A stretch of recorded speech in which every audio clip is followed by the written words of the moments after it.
Hello, thrill seekers and mystery lovers. Ever wonder if the whispers in an old empty house are just the wind? Or if that flicker of movement in your peripheral vision was more than just a trick of the light? Today we're diving headfirst into the shadows to explore 5 of the most haunted places on Earth. From ancient prisons to legendary hotels, these locations are brimming with stories that will send a shiver down your spine. So, dim the lights, get comfortable, and let's journey into the world of the supernatural. Our first stop takes us across the pond to London, a city steeped in history and, as it turns out, haunted by its past. The Tower of London, a nearly 1,000-year-old fortress, has seen it all. Royal triumphs, political intrigue, and countless tragic ends. It's no surprise that many of its former residents are said to have never truly left. The most famous spectral figure is Anne Boleyn, the ill-fated second wife of King Henry VIII. Executed within the tower's walls in 1536, her headless apparition is often seen wandering near the site of her execution on Tower Green, or gliding silently through the White Tower, carrying her own head under her arm. But she's not alone. The ghosts of the 2 princes in the tower, young Edward Feff and his brother Richard, are also frequently reported. The boys vanished mysteriously in 1483, and their small, sad figures are often seen holding hands in the bloody tower, their ghostly whispers echoing through the cold stone corridors. Visitors and guards alike have reported sudden cold spots, disembodied cries, and the unnerving feeling of being watched by unseen eyes, making the Tower of London a true hotbed of paranormal activity. Next, we're checking into a hotel so unsettling it inspired one of the greatest horror stories of all time. Welcome to the Stanley Hotel in Estes Park, Colorado.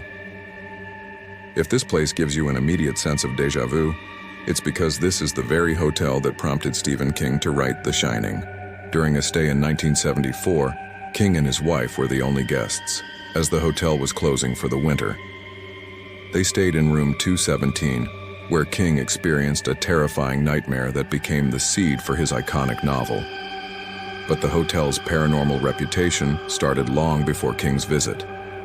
The original owners, Freeland and Flora Stanley, are said to be the most active spirits.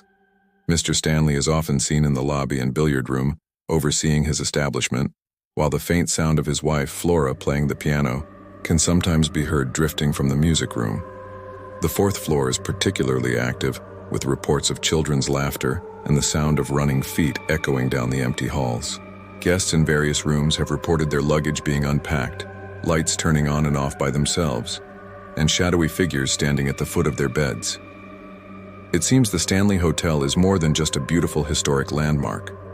It's a permanent residence for guests who checked out long ago but never really left.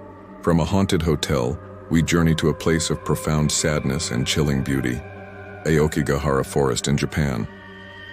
Located at the base of Mount Fuji, this dense, sprawling woodland is often called the Sea of Trees.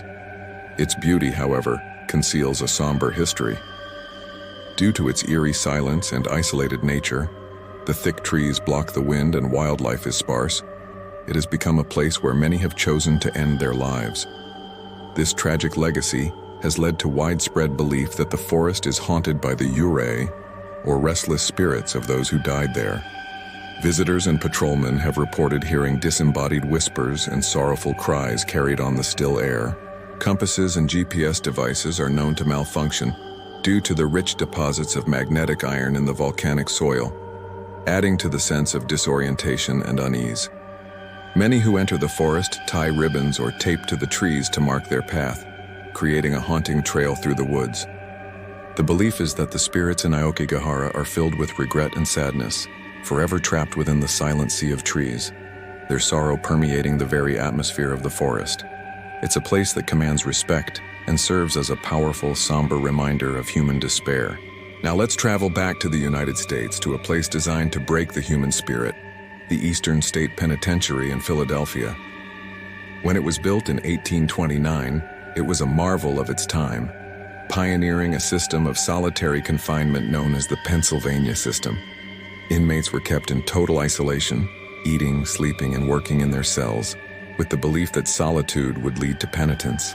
Instead, it often led to madness. The psychological torment inflicted within these walls is said to have left an indelible stain. Today, the crumbling cell blocks are considered one of America's most haunted locations. Visitors and paranormal investigators report a host of chilling phenomena. In cell block 12, shadowy figures are seen darting along the walls. In cell block 4, disembodied, maniacal laughter echoes from empty cells.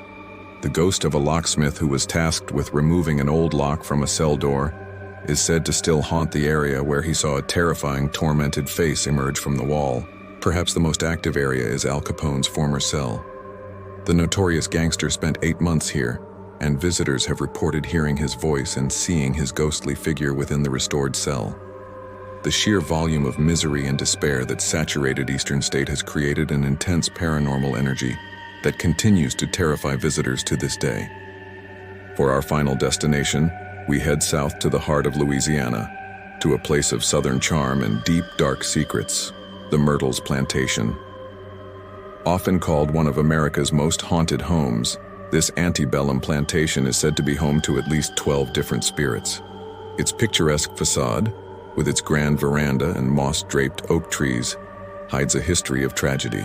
The most famous legend is that of Chloe, a woman who was enslaved on the plantation.